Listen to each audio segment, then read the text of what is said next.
See, it is one of the main reasons that operation has entered day 8. It's not for the first time that Indian Army is carrying out the operation in this tough terrain. But let me tell you that this is one of the toughest terrain when it comes to the line of control area. I'll request Gaurav to show you the visuals, how thick these forests are. If you go by these visuals, it's a sunny day right now. But if we go deep dense into these forests, the visibility is not beyond 10 to 15 meters. And that is what is making the operation really difficult for the security forces. Forces have cornered in this entire forest. This is 2.5 to 3 kilometer of area that has totally been encircled by Jammu and Kashmir police, the special forces of the Indian Army, Jawans of the Indian Army, as well as the regular Jammu police. And they are also keeping a strict vigil using the choppers so that they can get the pinpoint location. And yesterday, that very location that has been blown up by the security forces was intercepted when they were using the aerial surveillance to have a recce of the area. That was the pinpoint location that has now been blown up by the security forces.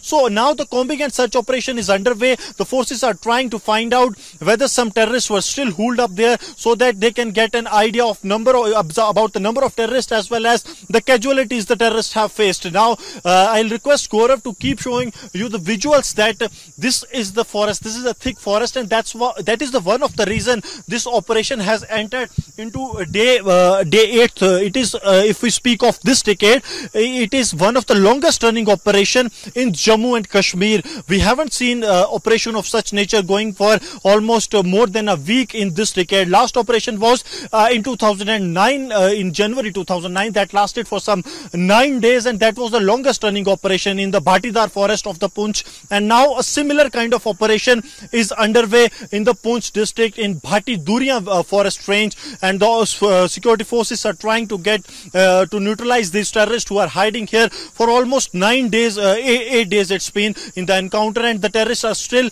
trying to escape from the security forces, taking the dense cover of the forest. They are getting used to it. They are getting away from the security forces lens. Even the helicopters were used, but now it seems that the terrorists are getting local support as well. If we remember, yesterday 3 people were picked up by Jammu and Kashmir police. They were providing the logistic support to the terrorists to survive in this area, because as per the inputs shared by Jammu and Kashmir police, these terrorists were in this very area for almost 2.5 months. So it's not possible for the terrorists to survive in this forest area without local support.